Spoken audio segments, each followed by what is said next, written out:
I found out my sister had been using my miscarriage for sympathy online when my neighbor showed me her phone at a coffee shop. There it was on Facebook, a long post about going through the hardest time of my life and losing the baby I never got to hold. Except it wasn't her baby. It was mine. My hands started shaking as I read it. Sarah had written about the ultrasound appointments, the nursery we'd started planning, even the specific way I described the cramping that night when everything went wrong. She'd taken my words, my pain, my loss, and made it hers. And underneath, dozens of comments offering her condolences, hearts, prayers. People I knew. People who knew me. "I thought you knew," my neighbor whispered, her face pale. I was confused because I thought it was you who, but then she posted it, and everyone was commenting. I couldn't speak. I just stared at that screen, reading my own grief reflected back at me in Sarah's voice. She'd even used the same phrase I'd whispered to my husband that night in the hospital. I feel so empty. Except now it was her feeling empty. Her loss. Her tragedy. How do you confront someone who steals your miscarriage? I drove home in a daze, my mind spinning. Sarah and I had always been close. She was 2 years older, the one I called when David and I first started trying for a baby. She was the first person I told when I got pregnant, and she was the one who held me when I lost it at 8 weeks. She knew every detail because I'd trusted her with every detail. That night I called her. "Hey, she answered, her voice bright and normal. "What's up? I saw your Facebook post." Silence. Then, which one? "You know which one, Sarah." More silence.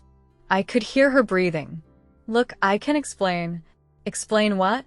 "How you took my miscarriage and made it yours. How you're getting sympathy for something that happened to me." "It's not like that," she said, and her voice had that defensive edge I remembered from childhood. "I was going through a hard time too. You don't understand what it was like watching you go through that. I felt like I lost something too." "So, you decided to pretend you were pregnant? That you lost a baby?" "I never said I was pregnant. People just assumed." I read the post again while she talked, and she was right. Technically, she'd never explicitly said she was pregnant. But every word was crafted to make people think she was. Every detail stolen from my experience, repackaged as her own. "Sarah, people think you had a miscarriage. Our cousin Jenny commented asking if you need anything. Mom's friend Linda said she'd been through the same thing. You're lying to everyone." "I'm not lying. I'm just processing my own grief." "Your grief about my miscarriage?" "You don't get to gatekeep pain, Emma." That phrase hit me like a slap. Gatekeep pain. As if my actual loss was somehow less valid than her borrowed trauma. I hung up.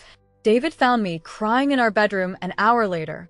When I told him what happened, his face went through about 5 different expressions before settling on pure anger. She did what? She took everything I told her and made it her story. People think she lost a baby, David. Our friends, our family, they're giving her sympathy for our loss. He sat down heavily on the bed. I don't even have words for that. That's sick. But the worst part wasn't even the post itself. It was what happened next. The next morning, I woke up to 17 missed calls from my mother. "Emma, honey, why didn't you tell me Sarah was pregnant? I had to find out on Facebook that she lost a baby? I feel terrible. I should have been there for her." My mother was crying. Actually crying. Over Sarah's fake miscarriage. "Mom, Sarah wasn't pregnant. That was about me. My miscarriage. From 3 months ago." "What?" "No, honey, that doesn't make sense. Sarah posted about it yesterday. She talked about the ultrasound. And everything. She stole my story, Mom. She took what happened to me and posted it as if it happened to her." The silence stretched so long I thought the call had dropped. "Emma," my mother said finally, "that's a very serious accusation." "It's not an accusation. It's what happened. Maybe you're misunderstanding. Maybe she was talking about something else. You know how grief can make us confused sometimes." Confused. She thought I was confused about my own miscarriage. "Mom, I know what happened to me. And I know what Sarah posted. She used my words. My experience. She's getting sympathy for something that happened to me. Well, I'm sure there's an explanation. Sarah wouldn't do something like that. Maybe you should talk to someone, honey. Grief counseling might help. She hung up after suggesting I needed therapy for correctly identifying that my sister had stolen my trauma. That afternoon, Sarah called me back. I took the post down, she said without preamble. Good. But I want you to know that I wasn't trying to hurt you. I was hurting too, and I just needed support. So get support for things that actually happened to you. You don't understand what it's like being the sister. Watching someone you love go through that. I felt helpless. I felt like I was grieving too.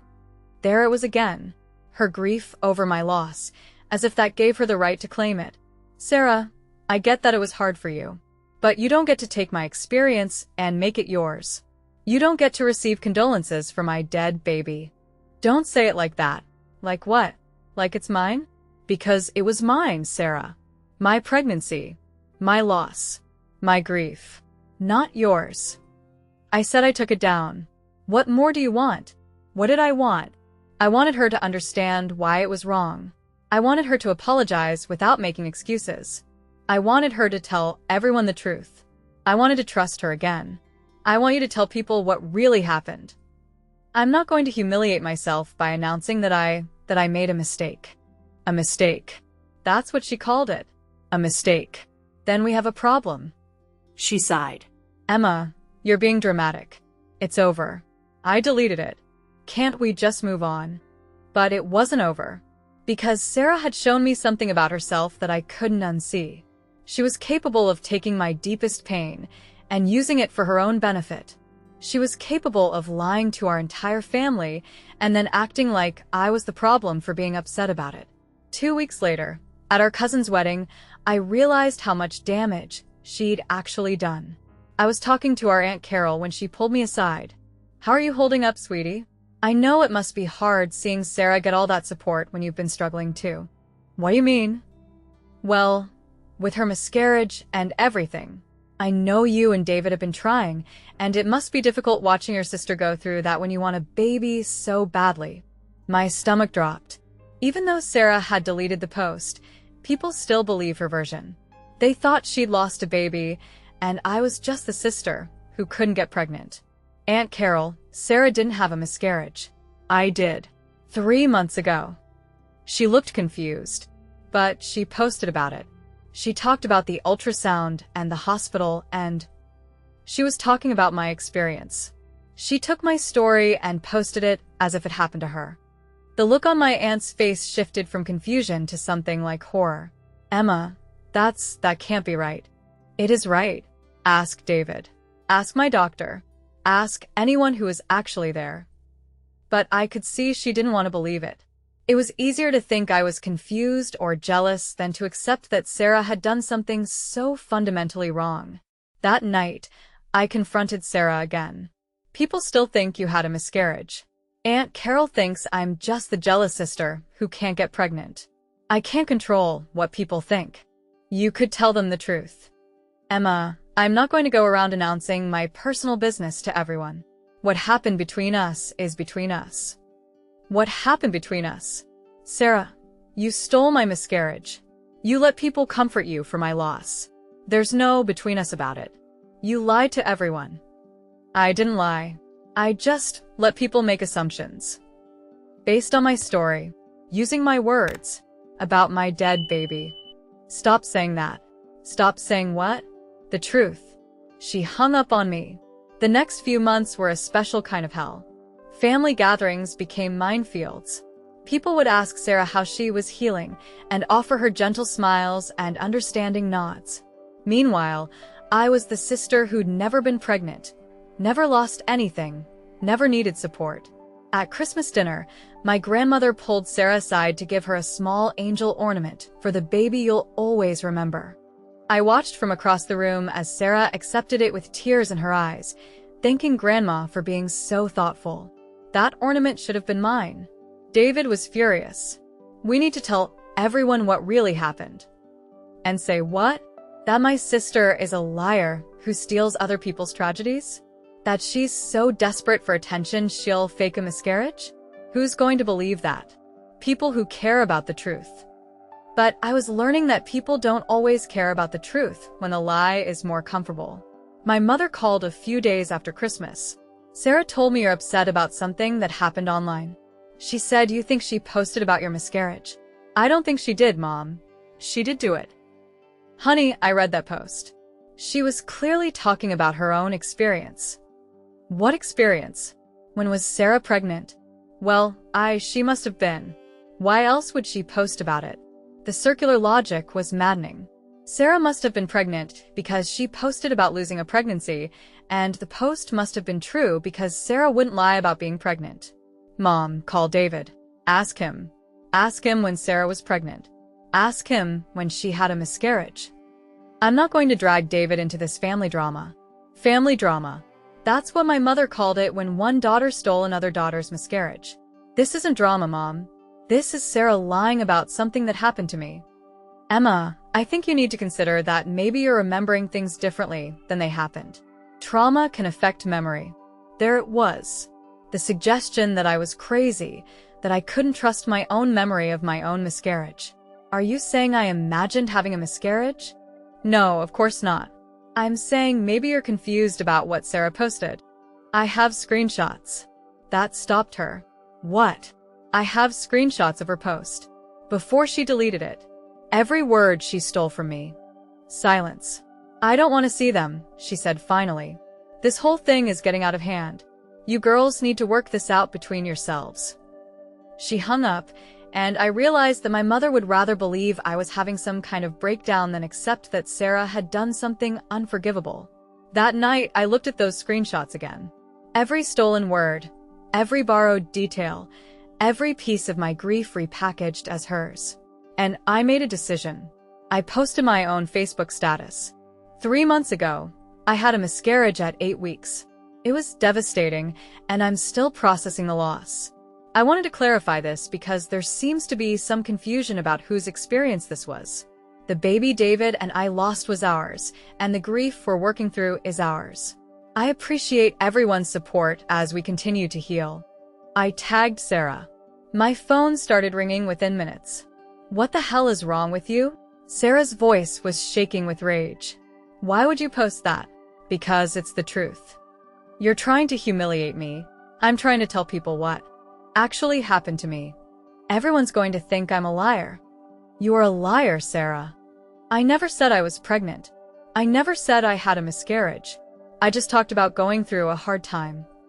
Using my words, my experience, my medical details. You let people think you lost a baby. I can't help what people think. You crafted that post to make them think exactly what they thought. You wanted their sympathy. You wanted their support. You wanted to be the one who lost something instead of just the sister of someone who lost something. The silence stretched between us. I was hurting too, she said finally, and her voice was small. Then get help for your own hurt. Don't steal mine. I didn't mean for it to go this far. But you did mean for it to go somewhere. You meant for people to feel sorry for you. You meant for them to think you'd lost a baby. I needed support. For what, Sarah? What were you going through that was so terrible you needed to fake a miscarriage? Another long silence. Mark and I have been trying for 2 years, she whispered. We've been trying and nothing's happening, and watching you get pregnant so easily and then lose it. I felt like it should have been me. Like I would have been more careful. Like I deserved it more because I wanted it more. There it was. The truth underneath all the lies and excuses and gaslighting. She thought she deserved my pregnancy more than I did. She thought my miscarriage should have been her miscarriage because she'd been trying longer. She thought my loss was somehow wasted on me. So, you decided to take it. I didn't take anything. I needed people to understand what I was going through. What you were going through was infertility, Sarah. Not miscarriage. Those are different things. They're both about losing babies. No, they're not. Infertility is about not getting pregnant. Miscarriage is about being pregnant and losing it. You don't get to claim my experience because you think yours isn't sad enough. I never meant to hurt you, but she had hurt me. She'd taken the worst thing that had ever happened to me and made it about her. She'd let our family comfort her for my loss. She'd accepted sympathy and support and angel ornaments for a baby that was never hers. I need you to tell people the truth. I can't do that. Why not? Because then everyone will know what I did. Yes. They will. Emma, please. I'll do anything else. I'll apologize. I'll make it up to you. But I can't tell everyone that I lied about this. Then we're done. What do you mean? I mean we're done, Sarah. You and me, we're done. You can't be serious. You stole my miscarriage. You let our grandmother give you an ornament for my dead baby. You made our mother think I was crazy for knowing what happened to my own body. And now you won't even tell people the truth because you're more worried about your reputation than my pain.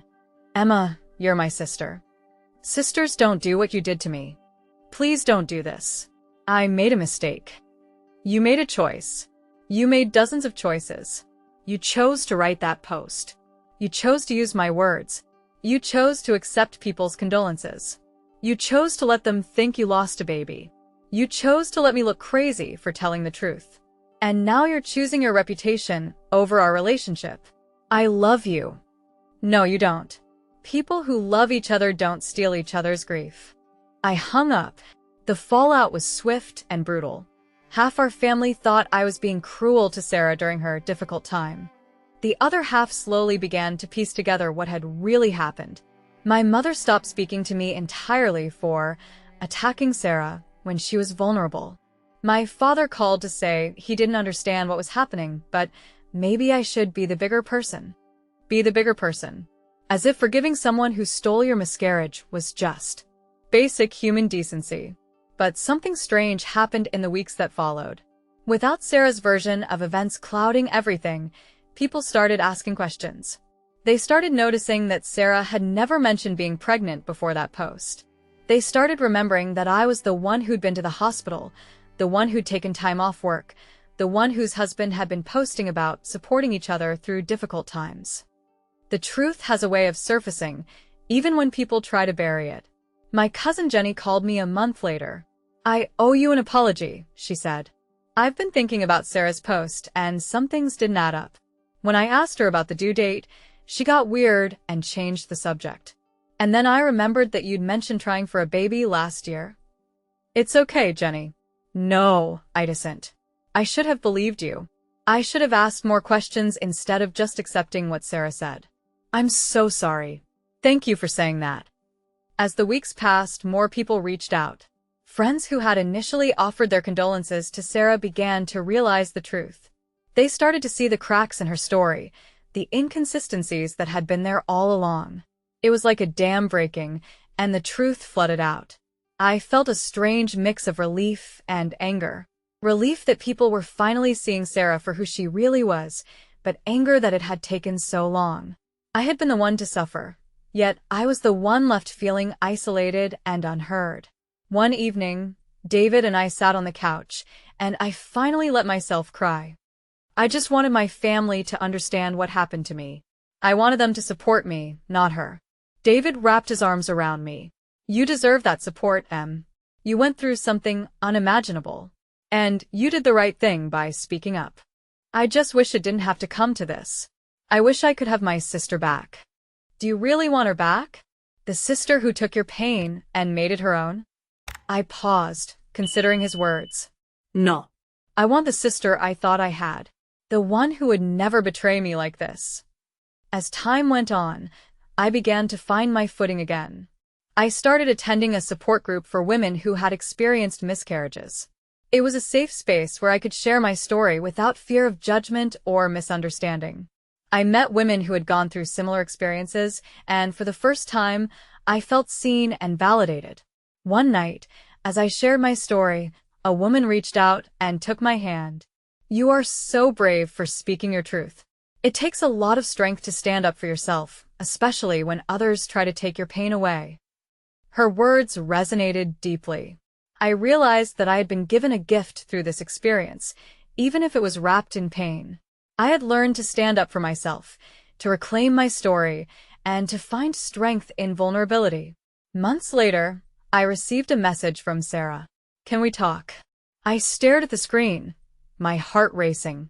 Part of me wanted to respond, to hear her out, but another part of me felt a deep sense of betrayal that still lingered. I took a deep breath and typed back. What do you want to talk about? I want to apologize. I know I hurt you, and I never meant to. I was in a dark place, and I made a terrible mistake. I felt a mix of emotions. You didn't just make a mistake, Sarah. You took my pain and used it for your own gain. You let people think I was the one lying. I know.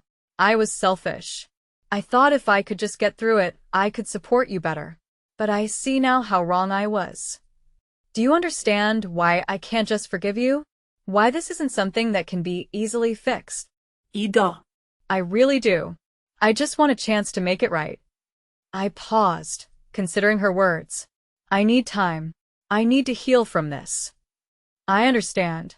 I just hope one day we can find a way back to each other. I didn't respond. I wasn't ready to open that door again. I needed to focus on my own healing, on reclaiming my story and my life. As I moved forward, I found strength in my journey. I learned to embrace my grief, to honor my loss, and to surround myself with people who truly understood. I realized that healing doesn't mean forgetting. It means finding a way to carry the pain with you while still moving forward.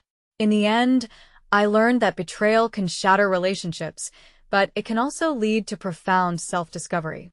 I may have lost a sister, but I found my voice. I found my strength, and I found a community of women who stood with me, who understood my pain, and who reminded me that I was never alone. And as I looked back on that dark time, I understood that while my story was filled with loss, it was also filled with resilience. I had faced the worst of it, and I had come out stronger on the other side. I would carry my grief with me, but I would also carry my truth. And that truth was mine alone.